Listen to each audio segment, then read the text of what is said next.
Estamos aqui na Universidade Federal do Piauí, mais precisamente Centro de Ciências Humanas e Letras, CCHL. Vamos em busca aqui do Departamento de História, falar com o professor Fonseca Neto, historiador, escritor da melhor qualidade do estado do Piauí. Estamos aqui com o professor Fonseca Neto, meu mestre, o maior historiador do Piauí, amante das letras, Academia Piauiense de Letras, está na vice-presidência, né? Estou. Vice-presidência da Academia Piauiense de Letras. E nós vamos conversar com ele aqui um assunto que interessa a muitos piauienses, a muitos nordestinos, esse povo sofrido do sertão nordestino, que é a colonização do Piauí através da pecuária. Boa tarde, professor. Boa tarde. A colonização do Piauí ela é um pouco diferente, né, professor, do restante dos outros estados, né? Do Nordeste. Praticamente todos os estados do Nordeste elas vieram através da cana-de-açúcar, mas isso aí o senhor é que conhece bem. A do Piauí foi mais interiorana, né? Veio pelo interior, né? Não é isso? Veio.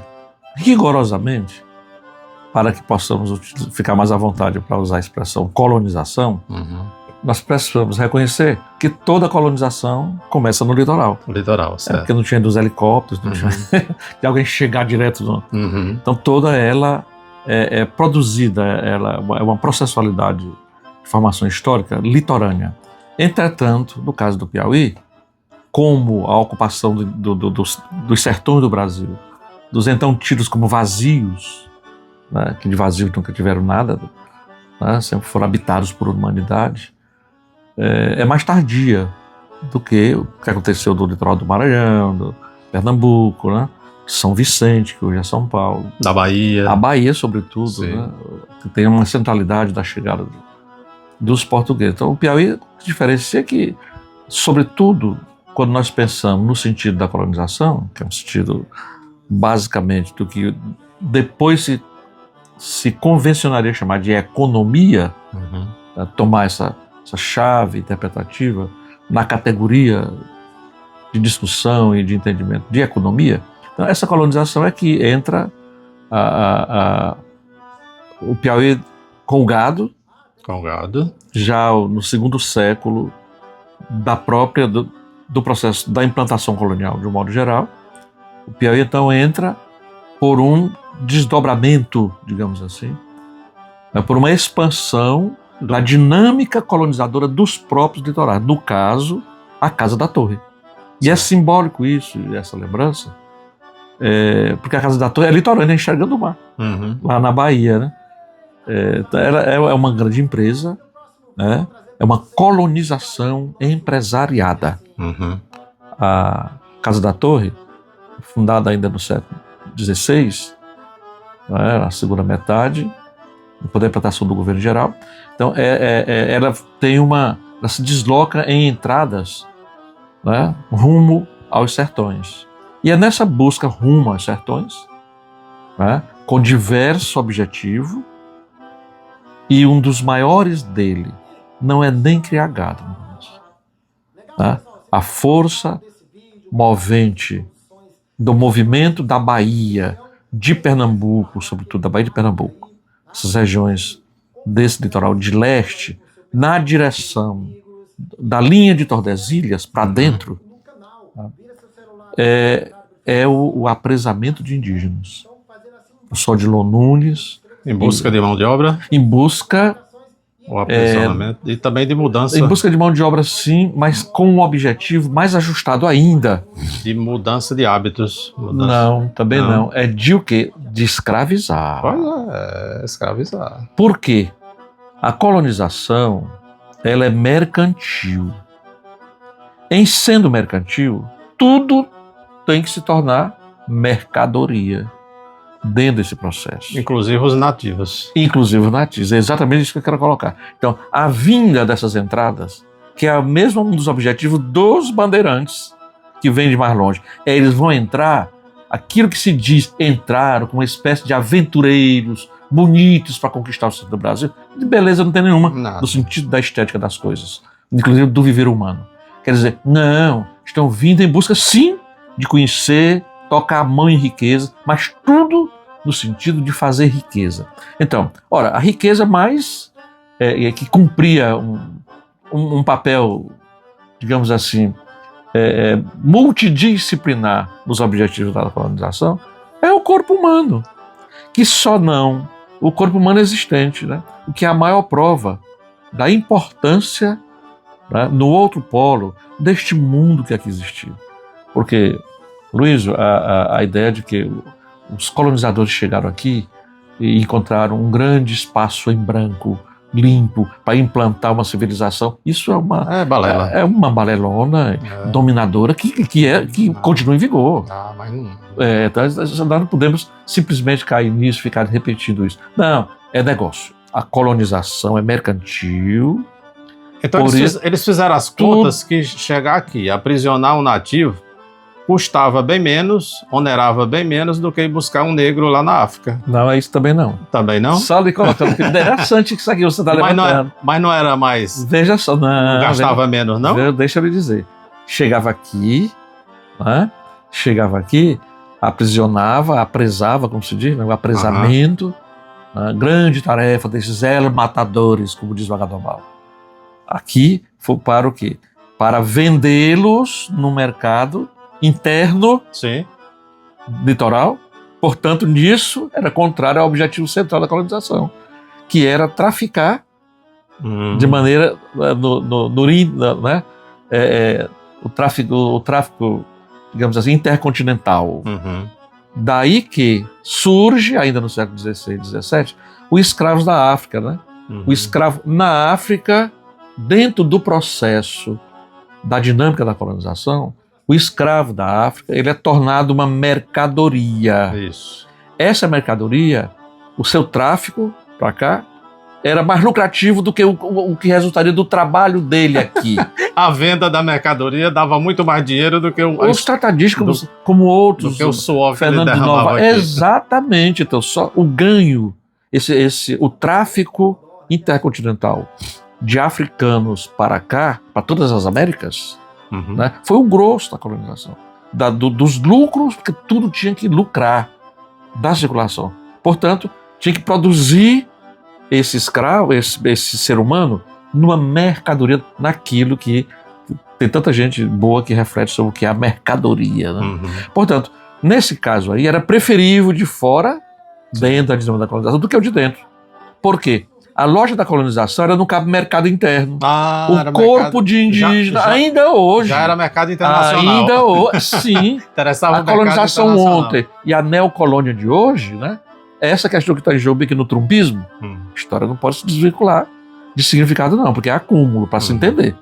Só faz sentido a gente ficar aqui fora dessas coisas, se for para poder, a gente pelo menos tentar sair nós, dando nó aqui, pontos. Fecha. Então, fecha. Então, mas essa vinda que eu quero acentuar, se tratando de Piauí, que não é um processo que vem da empresa Casa da Torre, muito articulada como empresa, né, que era uma espécie de uma expansão de um feudo lá da Bahia, avançando no Vale do Rio São Francisco acima e aqui infletindo para o rumo do norte, no que hoje é o sertão de Rodelas, tal, que é o sul do Piauí, o Vale do Gurgueia. É o primeiro gancho que a Casa da Torre atravessa, né, as cabeceiras do Gurgueia, e logo, processo simultâneo, tem outra inflexão no rumo de Sobrado, que é essa região que você nasceu ali, Petrolina vindo, atravessa a Serra dos Dois Irmãos, né? Isso ainda na época da expansão da Casa da Torre, final do século XVII, né? 660 e pouco e tal, e então está, digamos assim, conquistado o Piauí. Mas o quê? Em busca desses corpos.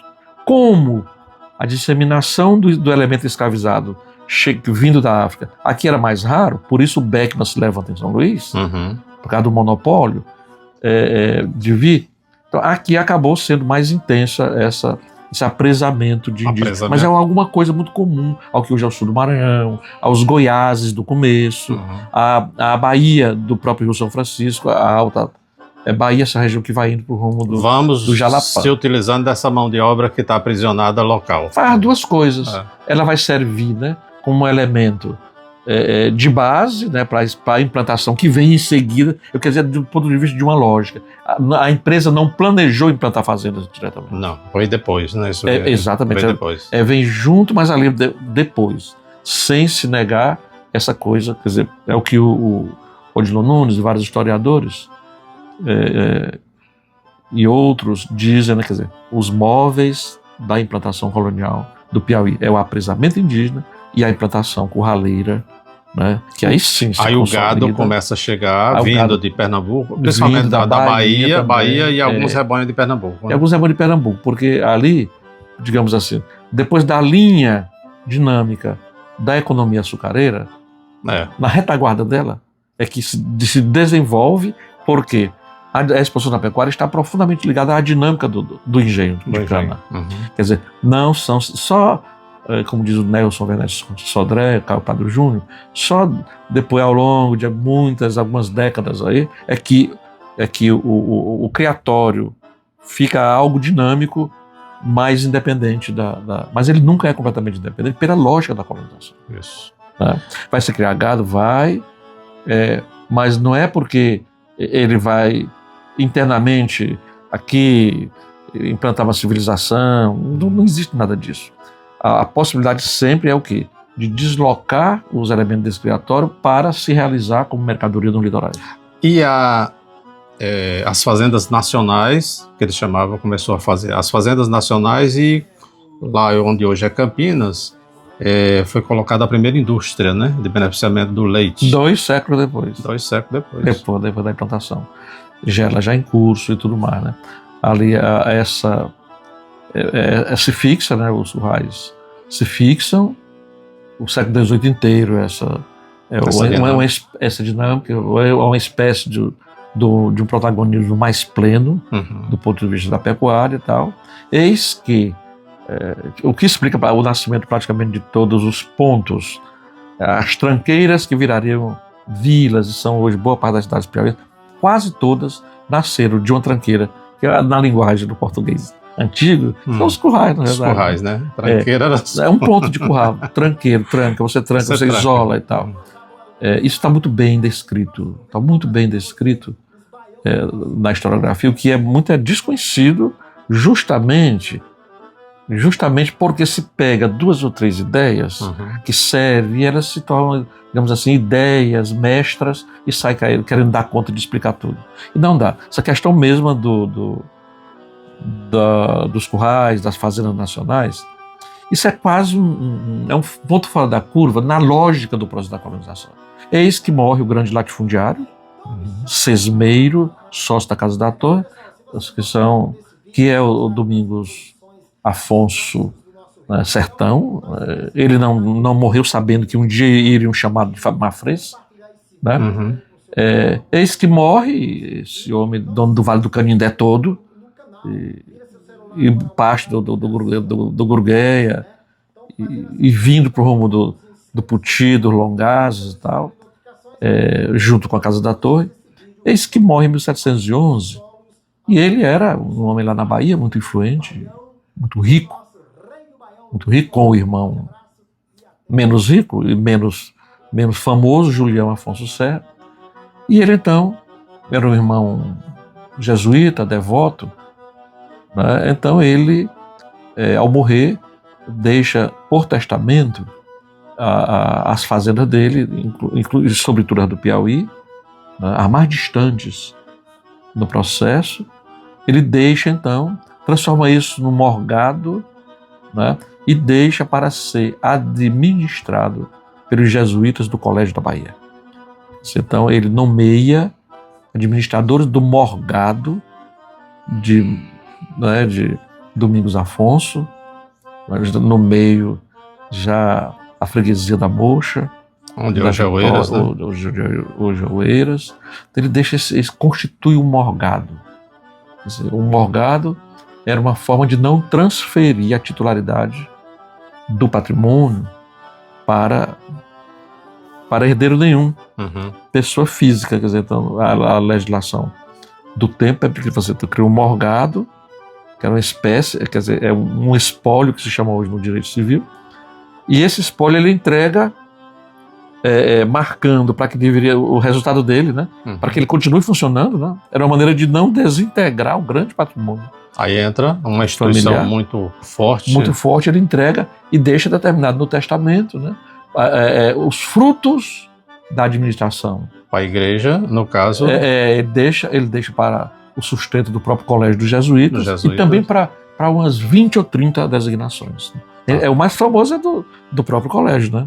Tanto que ele entrega para os titulares do Colégio da Bahia, que era o mais famoso de toda a América Portuguesa.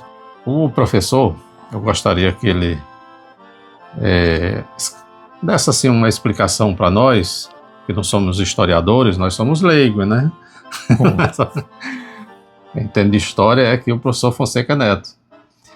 Porque esse gosto ficou arraigado em todos nós, desse sertão do Nordeste, aqui o Piauí não é diferente, de gostar do vaquejada, dos hábitos de comida, de arroz com feijão e Maria Isabel, né? Arroz com carne, farofa com carne, todas essas tradições da vaquejada, de correr atrás de gado, né? Tudo isso eu queria que ele explicasse um pouquinho essa transição que ficou assim, fazendo parte da nossa cultura, está embrenhado, está no nosso DNA e nas nossas veias. O historiador Pedro Calgon e outros cunharam a expressão a civilização do couro. Do couro. Okay. Essa sociedade resultante dessa interiorização naquela dinâmica, essa implantação curraleira da pecuária, que depois passaria a chamar, ela cria uma sociedade meio insulada para dentro da América Portuguesa, né, do futuro Brasil, na sua formação. E é desse jeito, o Piauí é um exemplar disso. Né? O Piauí com uma importância muito grande, que é o Piauí que ele está chamando, o Vale do Grugué, esses vales piauienses, quer dizer, do Rio Parnaíba, né, de um lado e do outro, mais do lado de cá, que hoje é o Piauí. O Piauí é a bacia do Rio Parnaíba, né, o seu lado direito. Né, é o que define o Piauí. Há discussões aí sobre os limites com o Ceará, etc. Então, essa é a sociedade do gado. Se implanta, sim, os donos distantes. Os donos distantes. Nessa sociedade, né, de fazendeiros, como diz Odilon Nunes, absenteístas. Nessa sociedade, digamos assim, há um certo triunfo daquela dinâmica do viver aqui. Que entra a figura do vaqueiro. O que é o vaqueiro? O vaqueiro não é um trabalhador comum nesse processo. O vaqueiro é uma espécie de agente, de sócio minoritário dessa implantação, dessa riqueza, dessa dinâmica, dessa economia. Tanto é que parte é pago em, que ele chama de sorte, né? De sorte. Então todo vaqueiro será um fazendeiro. Já na primeira sincagem, já começa a dizer minha mãe, né? Não sabe o que é sincagem? Mamãe nunca. Sincagem era de 5 em 5 anos, falando do próprio pai dela, que era um vaqueiro. Né? Na primeira sincagem, meu pai já tinha nascido meus 3 irmãos, na primeira sincagem de vaqueiro. 5 anos. 5 anos. Aí juntava ET. Tá ali, naquele onde nasce um fazendeiro. Nasce um fazendeiro. Colocará o gado dele, situará o gado em que lugar. É logicamente que ali meio misturado. Mas daqui a pouco precisava. Um pedaço de terra, né? Precisava. E isso é tão importante na formação do Piauí que não demorou. Já por volta de 1700, o conflito estava instalado. Aos 30 anos da implantação. Conflito de interesse. Típico de interesses. Conflito de interesse. De interesses e muito quente. Em 1712, 1713, né, bem nas definições, inclusive, do que viria a ser o Piauí do ponto de vista de uma territorialidade política e propriamente econômica, já naquele momento, o conflito entre o vaqueiro, aqui vivendo, e, portanto, sendo o responsável, e os donos, os sesmeiros, os titulares das terras, que estavam lá perto das autoridades que concediam os títulos dessas terras, no caso Pernambuco, né? Quer dizer, aqui se explode uma guerra que alguns chamam, e eu acho interessante, uma guerra de tapuias com vaqueiros, né? E com outros sem terra, de modo geral, que pululavam, né, nas dobras dessa sociedade interior, e boa parte dela fora de controle, do controle da ordem. Portanto, imagine esse lugar espaçoso, bonito. O Piauí hoje é bonito demais. Imagine o Piauí, as vidas que ele chegou, porque você anda a cavalo, você precisa derrubar uma árvore. Já naquele tempo, né, pro rumo de cá. Então, essa sociedade entra em conflito. Pela posse da terra. Em 1700, 1701, 1703. É por isso que Oeiras é criada, né? Em 1712, é municipalizada. Tudo como forma de controlar um conflito que já explodiu. É aí que surge, por exemplo, o Mando Ladino, que se torna, né, uma figura que até hoje não se conhece exatamente, né?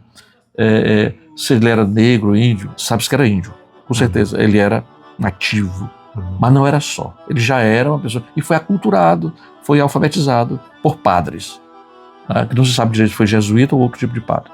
Então, mas foi. E isso deu na consciência ao ponto de ele ser alçado na dinâmica, né, e ter a compreensão desse processo, que os de longe levavam todos os ganhos, e os de dentro estavam, na verdade, formando uma sociedade, e eles é quem cuidavam daquela confiança. Então, essa sociedade de vaqueiros é o Piauí, o corpão dele, porque é daí que se muito diz, é uma colonização do interior para o litoral. Mas o que era o litoral do Piauí propriamente dito?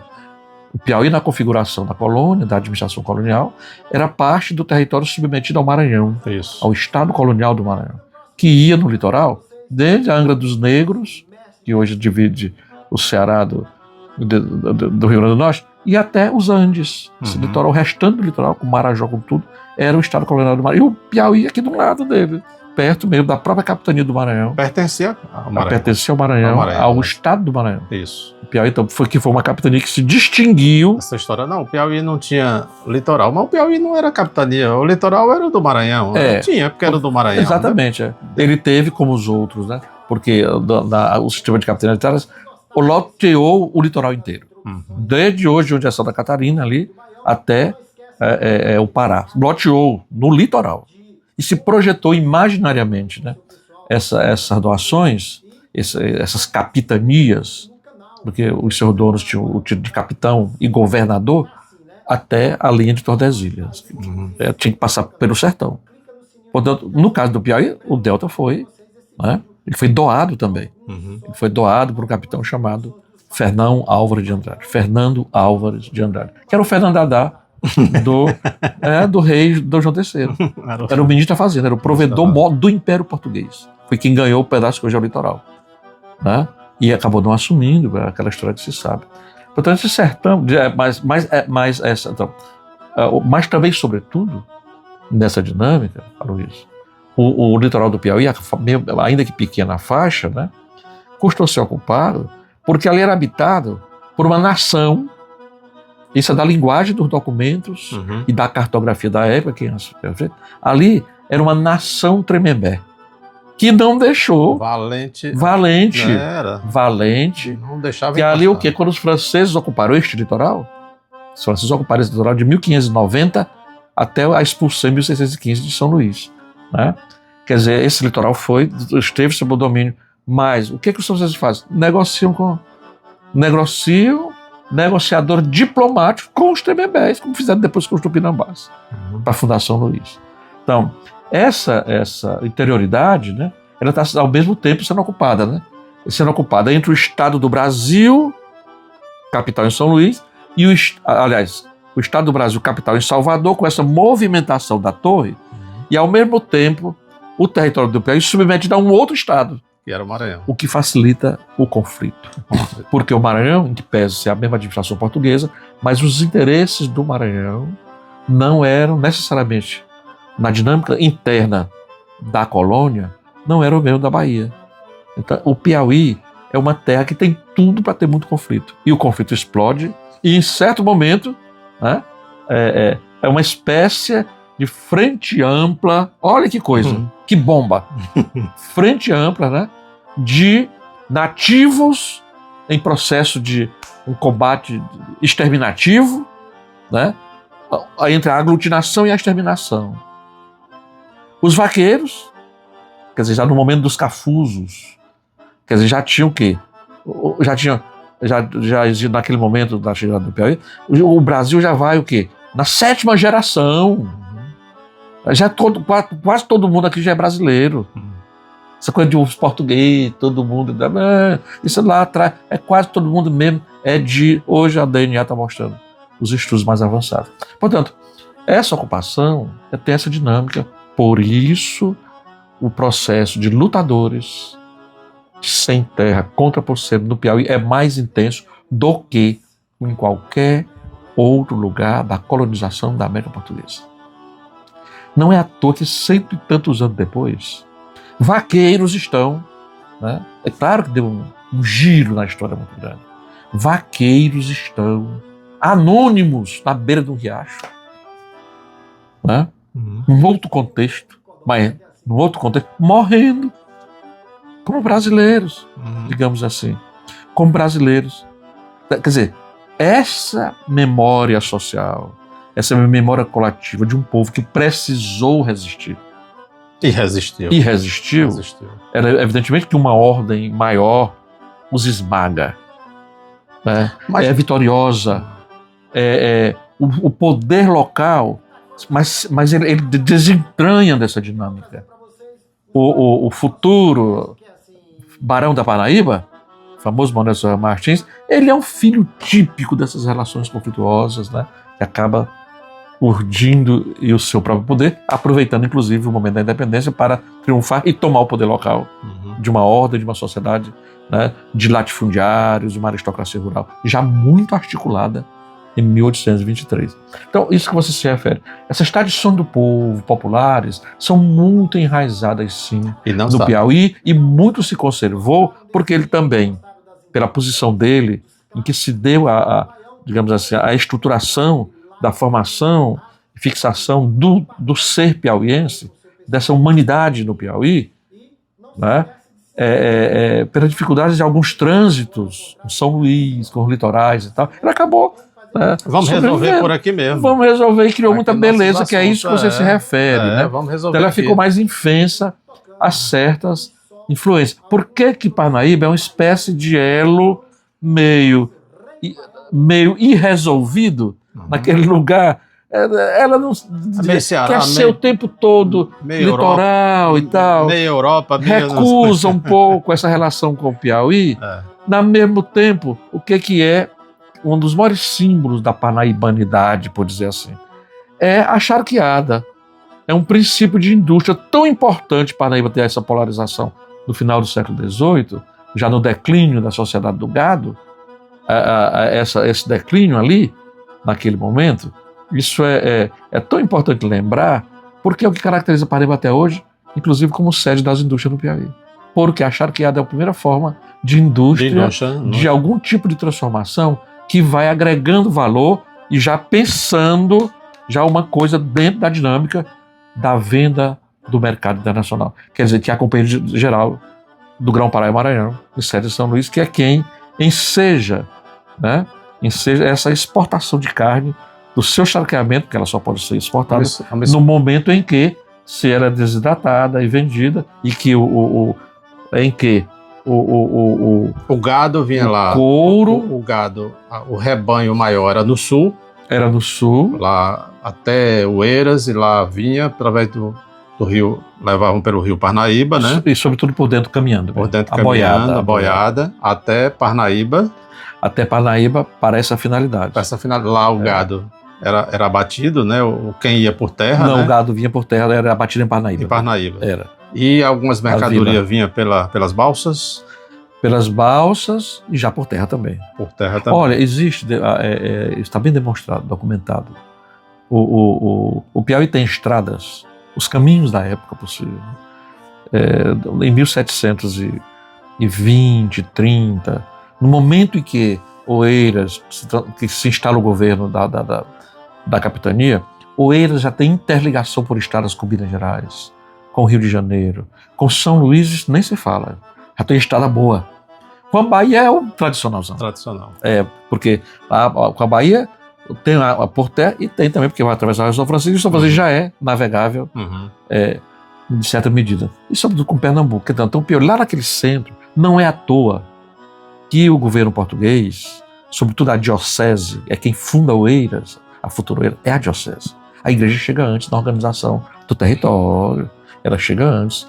A freguesia da Vitória 3 anos antes por isso que continua do século XVIII. O estado mais católico do Brasil. É muito forte, é muito forte. A freguesia da Vitória, implantada pelo Bispado de Pernambuco, naquele lugar, tudo é muito bem estudado.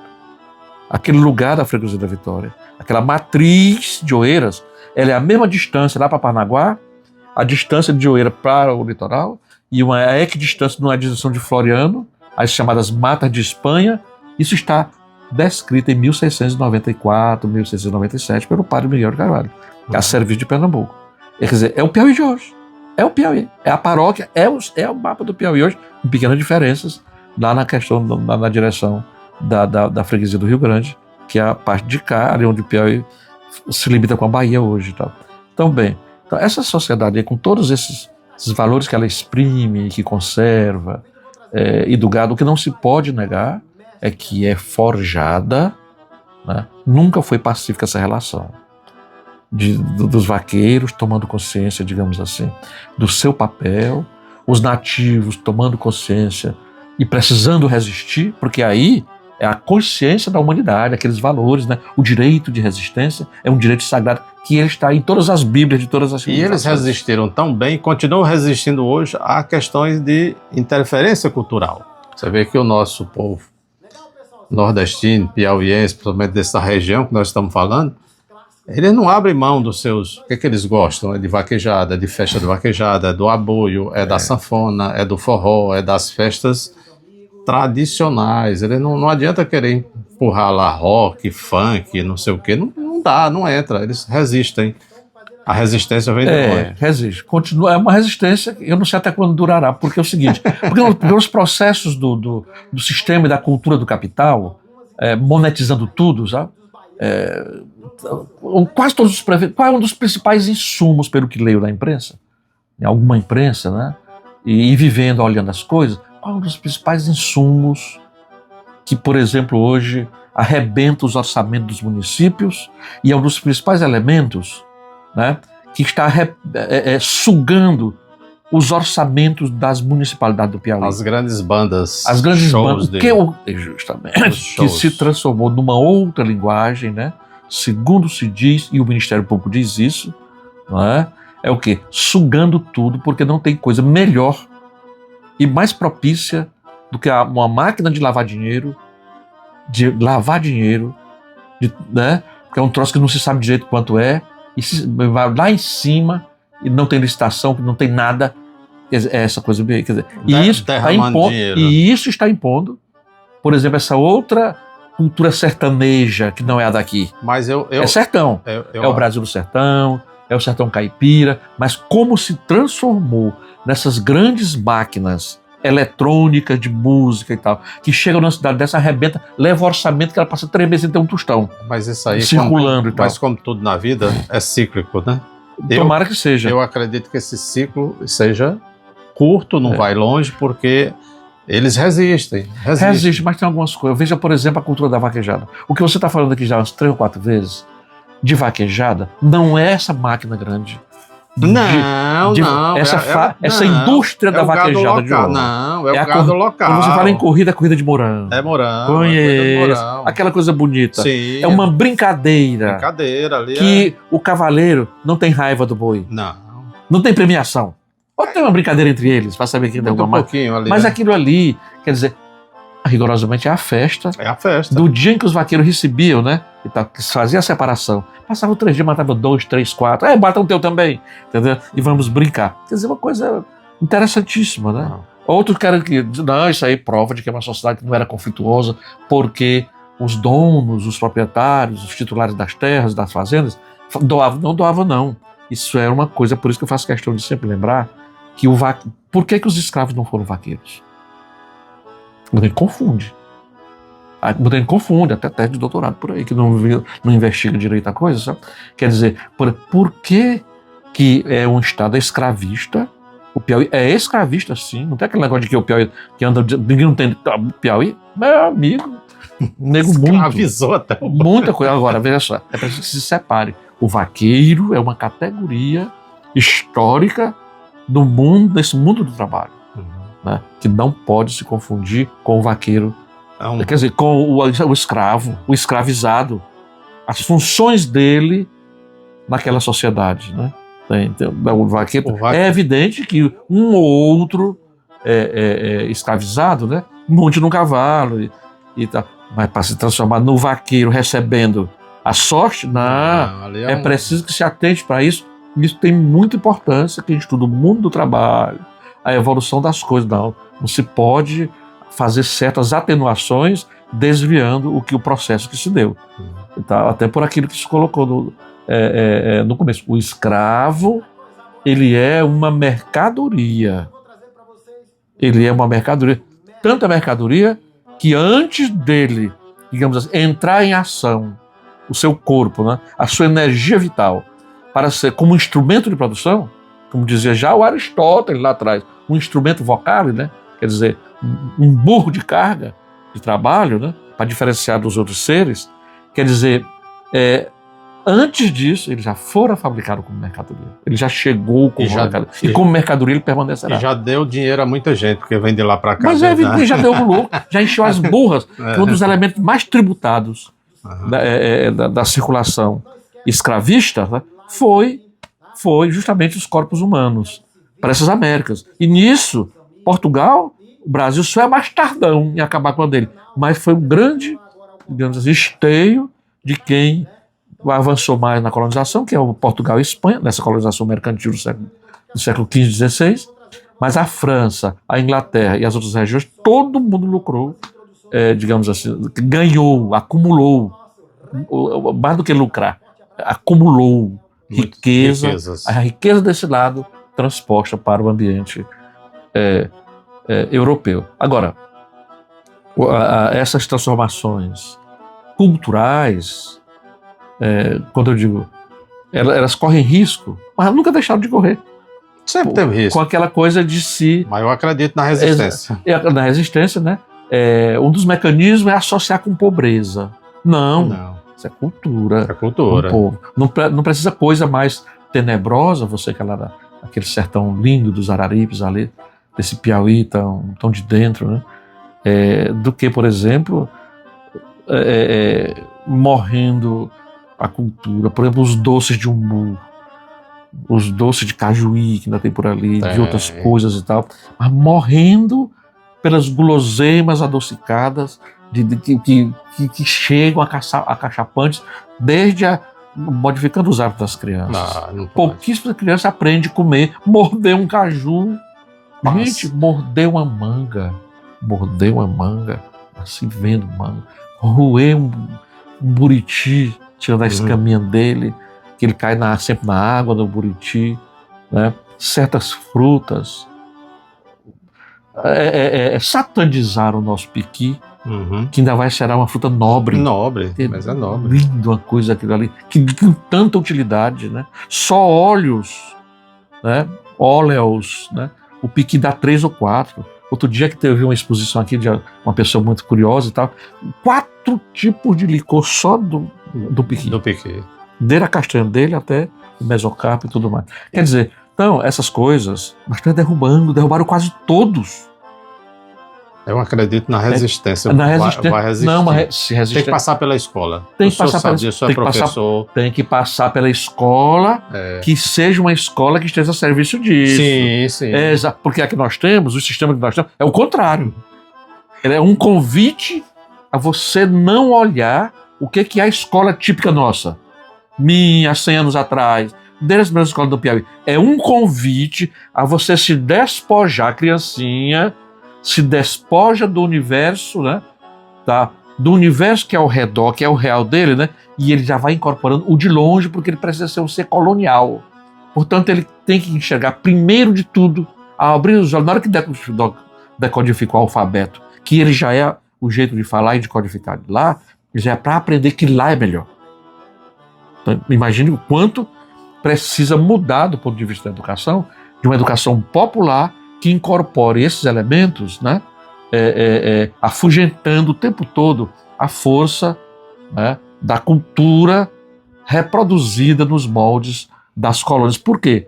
As sedes colonizadoras de 500 anos, 400, 300, 200, 100, 50, de ontem, do trumpismo, né? São as mesmas de hoje.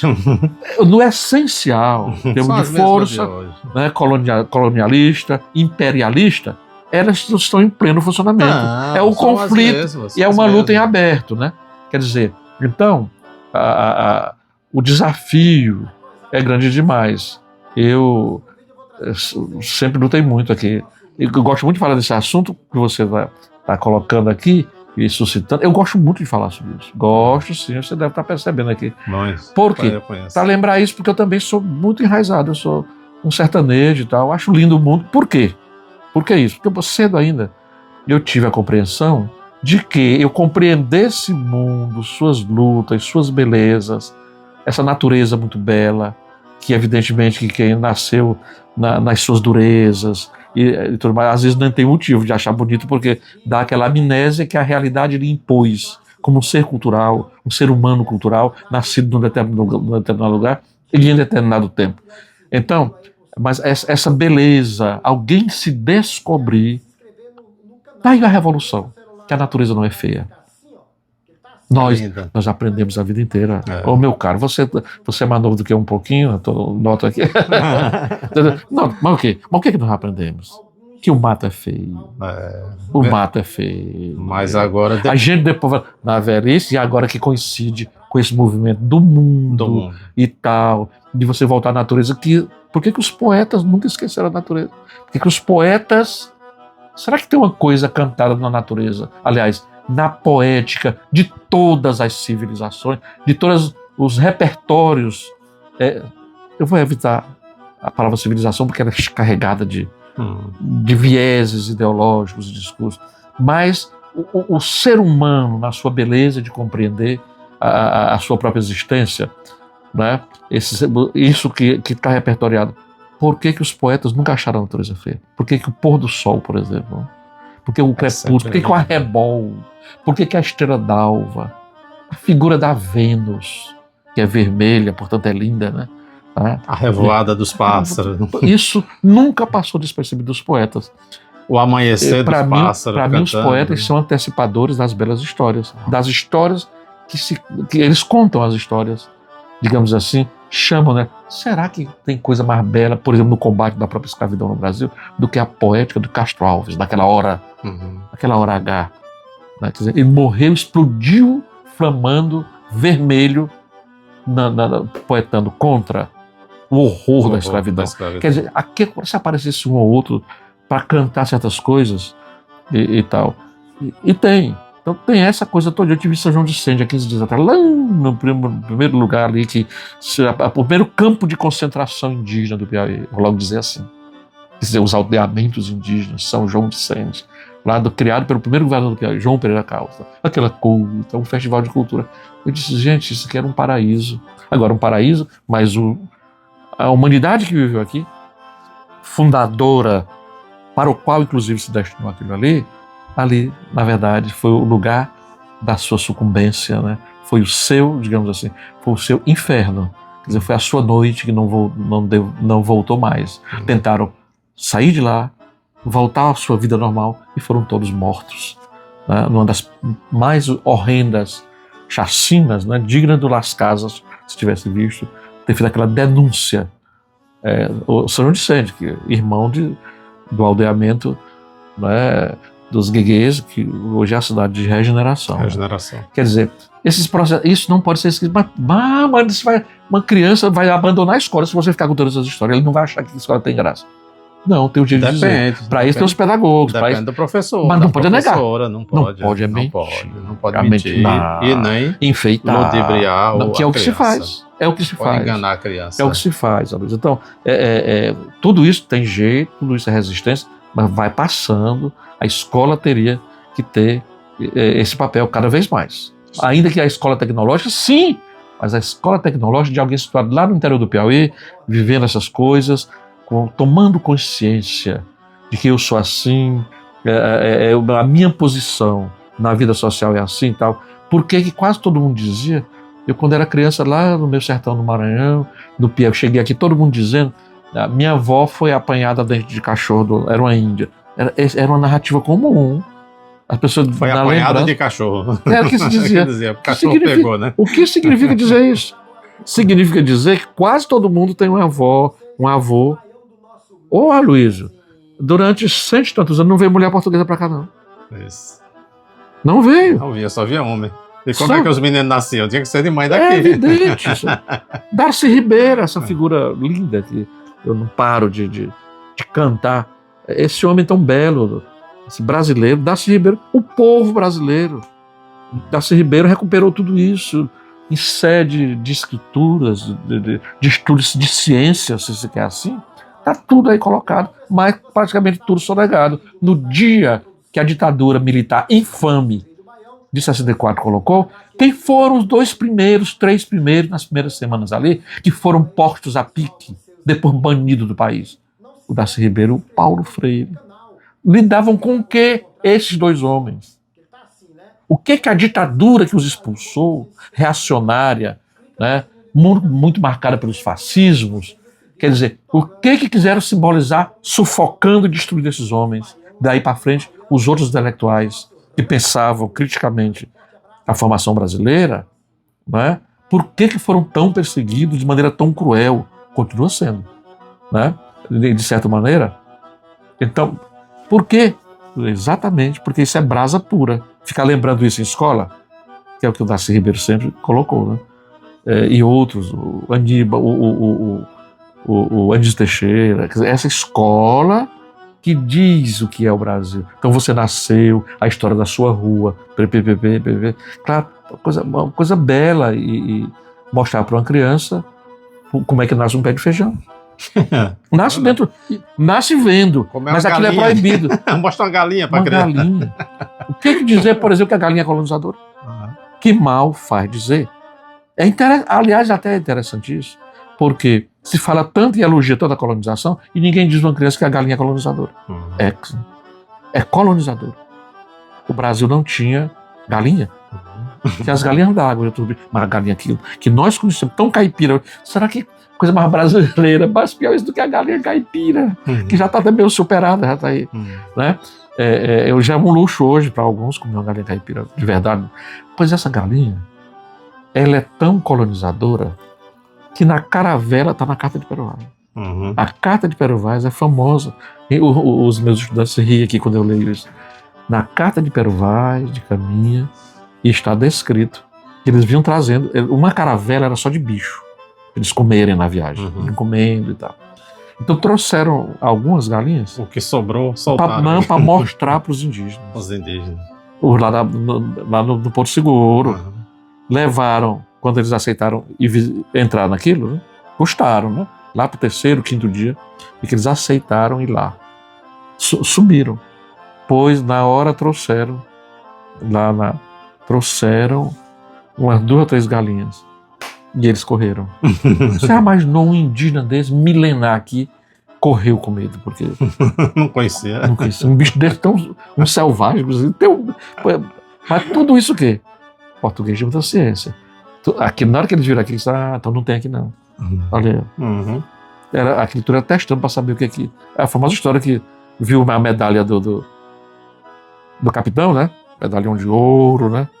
Eles olharam, aí disse que ele apontou para a terra. Era o colonizador já? Até eles estão dizendo que tem ouro. Ora mais. Professor, muito obrigado. Se a gente for continuar aqui, bote meses aí para a gente conversar. Vamos ter outras oportunidades. Vamos ver, eu dizer assim. Então, tudo que se diz é verdade, mas é preciso que se diga de maneira mais ajustada certas coisas, né? É preciso que esse processo da colonização seja examinado, né, de maneira que se compreenda melhor isso como uma condição de se ir mudando certa maneira de se perceber o processo, de se compreender por que o Piauí é assim ou assado. Não se diz tanto, é quase um lugar comum, que é um estado pobre. Isso no jargão de muita gente. É pobre, é o mais pobre do Brasil, para você ver. Então, a primeira pergunta para guiar desde as crianças no processo de educação, de tomada de consciência, né? E na conversa comum do povo, que vire isso e se torne uma coisa vulgar, é a explicação de por que é pobre, porque tem explicação. E é interessante, é a coisa mais sonegada. Fica muitas vezes nessa fantasia, tanta gente aqui, a escola primária, a história média, por exemplo, nós estamos dentro de uma universidade aqui conversando, e as perguntas como são às vezes bobas. Então, é lógico que aqui é um lugar mesmo que as pessoas chegam em que, digamos assim, o lugar comum, não é isso? Aquilo que é senso comum, certo senso comum, aqui é o lugar, né, de você e tendo a oportunidade, né, de ver outras referências, de discutir, de fazer novas perguntas e tal. Então, eu acho que esse sertão que está ficando feio por causa do avanço, é um processo quase de terror, mas eu acredito que dentro da própria dinâmica da história, do mundo contemporâneo, né, as transformações vão levando a que se estabeleça um olhar diferente, né, e que isso redundará, por exemplo, na questão da distribuição das riquezas, da distribuição das terras. Alguns dizem, não, essa questão de terra não tem mais sentido. Quem foi que disse? Ora, é a base. É a base. É onde nascem os frutos, onde tem a camada de humus aí, que o Piauí é fininha, sabe? Nós temos lugares por aí que a camada de humus dá o quê? 5, 6 metros, que é a humanidade vive, né? Se nutre, né? Numa processualidade, inclusive de ser enterrado, né? De suas cinzas e tal. Quer dizer, vive nessa camada. Que esse despertar desse momento que a gente vê, que é contrário às forças, por exemplo, né, da ferocidade, né, do sentido mortífero do capital, em processo, do seu processo mais cruel, quer dizer, tudo isso a humanidade pode estar se dando uma chance de se reconstituir. O Piauí, isso que se chama de atraso, Aloysio, vamos pegar o discurso que está aqui na mídia, que se fala, pessoas olhando uns para os outros, as terras raras. Será que essas terras raras não são lugar lá do Luz? Gente, a terra rara. O Piauí tem as mais belas pedras. Você sabe que a elite piauiense não quer a ferrovia, né? Sim. A elitezinha do Piauí não quer a transnordestina. Dali se pode, com muito cuidado, desmanchar as serras. São pura riqueza. Com muito cuidado, porque o Piauí, por exemplo, tem um dos mármores mais belos do mundo. Mármore verde. Tem no Piauí. Isso é lá de onde você nasceu. Serra da Quixaba, só tem rumo, e muito rumo sair aquilo ali, né, de trem. O trem integrador. O trem, nenhuma sede de país grande do mundo abriu mão de trem. Nenhum. O único país dos 6 maiores países territorialmente no mundo, das 6 economias, sociedades territorializadas politicamente no mundo, que abriu mão como um projeto histórico, né, do trem, foi o Brasil. Isso é um desastre completo. É um desastre. Que trai, inclusive, digamos assim, quem gosta muito dele, né, está aí fazendo 200 anos, que trai, inclusive, um dos feitos maiores, né, do que se dizia ilustrado, um imperador europeu aqui, que foi Dom Pedro II, que foi quem, inclusive, criou, né, a central do Piauí, cortando de Paulistana, lá de Juazeiro da Bahia, para Parnaíba. Essa ferrovia sendo. Imagine essa foi pensada no Império, cortando o estado do Piauí, a capitania, aliás, a província. Quer dizer, isso foi destruído por um projeto deliberado. Né? Porque isso tem que ser estudado, isso tem que ser dito. Reestudado, refeito. Não se trata de negar que a história se dá. Não, pelo contrário, nós estamos reconhecendo que ela se dá. Né? Disso nós estamos atrás aqui. Onde é que o Estado se perdeu ao longo do tempo? O Estado e a sociedade. O Estado que eu digo é a sociedade. Que triunfam sobre ele. Que triunfam sobre eles. Né? Porque, no caso aí, essa sociedade que não quer atrás na nordestina, né? Porque é a sociedade da terra. Os políticos importantes, senadores, isso, aquilo, deputados, dizem claramente, não, porque vai mexer com a terra do meu fulano, porque dá, vai indenizar, vai até indenizar 10 vezes como estão fazendo aí. Terra que não tinha valor nenhum, onde vai passar a ferrovia, estão pagando 10 vezes mais para as pessoas. Porque é uma coisa do atraso, de não conseguir ver uma ferrovia dessa e articulado com o meio de transporte, ninguém está aqui sendo contra os outros meios. Então, isso que se chama de Piauí atrasado, né? Pode estar nascendo daí, né? É cheio de possibilidade, né? Digamos assim, de uma reinvenção social no sentido de aproveitar processos de inclusão. Não pode continuar nada sem ter essa perspectiva de alguém ter... Quem foi que disse? Mas isso é uma besteira, Fonseca, dizer que a pessoa tem que ter um prato de comida. Besteira? Alguns dizem isso. Que foi? Não é besteira, não. Vá para o lugar, meu. Se ponha no lugar do outro. Se ponha com essas mídias cheias de comida, de propaganda, meu. Quer dizer, então, tem muita coisa errada. Do mesmo jeito das empresas médicas. Vou aqui, só para dar um exemplo, quer dizer, de uma coisa muito complicada, quer dizer, o código que proibia até pouco tempo de fazer propaganda, né? De um médico, de um dentista, de farmácia vendendo a vida ou o sonho de viver, isso era proibido até pouco tempo. Tá tudo liberado, né? Liberado. Meu Deus, isso é uma deformação, porque primeiro que a vida já dos romanos, na lei de dar 12 tábuas, inspirado lá, sabe? O conhecimento e a vida é um bem fora de comércio. Já se falava isso há 2000, já se fala lei. Quer dizer, isso macula, inclusive, porque são princípios na hora. Isso aqui, o conhecimento, aquilo que a pessoa sabe, isso não pode ser vendido. Isso passa. Até pela natureza das coisas. Né? A mesma coisa, o direito de viver. Alguém viver, brotou, viver. Quer dizer, no nosso caso aqui hoje, você imaginou a aflição de alguém que não tem como ir para aquele laboratório que faz 70 exames e escrutina uma pessoa e ela vai viver mais. Hoje, no Piauí, um polo de saúde vai para... Eu não lembrei a história, porque também o quanto deforma as mentes, quer dizer, obnubilando, né, impedindo que as pessoas, digamos, deslancham um processo de pensar, de tomada de consciência, se desloca. É o conflito. É cada eleição no Brasil que isso se inflama no processo eleitoral. E cega. Fica todo mundo cego. E cega. Na hora da decisão principal, se aciona, que se esqueceu toda a realidade e se vai disputar por isso. Uma coisinha ali da véspera da eleição. Passou a eleição, 3 meses depois, não sabe nem quem votou. Então, nem se lembra. Então, esse Piauí, esse sertão do gado, essas mudanças, tudo isso pode conviver e as pessoas podem ser muito felizes, inclusive olhando para a natureza, né? Sem que isso seja, sem que ela olhando isso, o mato, aquela famosa história de alguém sai do mato, mas o mato não sai dela. Graças a Deus, ainda bem. Graças a Deus, para quem não tem certas marcas da vida, para quem não vive em certos estados de exclusão. Essa beleza que tem de chegar. Uma das coisas que eu mais acho bonito quando eu vejo a notícia, sobretudo nos últimos 20 anos, 20 e poucos anos, de que, né, tem famílias voltando de São Paulo, não sei de onde, voltando esse restaurante daqui. O senhor é uma coisa comum. Você está aqui, Aloysio, voltando com aquele sonho.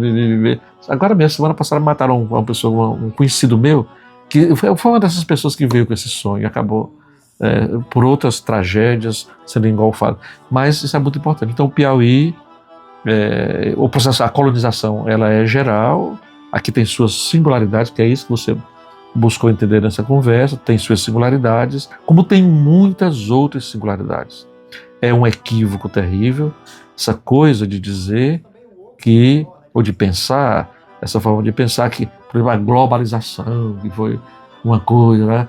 Essa globalização, então vamos nos globalizar. Não, globalizar é aprender a coisa de lá. Não. Ela é para ele, num certo sentido, né? Cadê? Vamos exportar para lá e agora? Agora não pode. Não, nós só globaliza de lá para cá. Nós precisamos, né? Precisamos compartilhar o banquete globalizado da cultura, de tudo que for bom, não vai. Que a inventividade humana, que a ciência. Quer dizer, nós precisamos ir para esse banquete, né?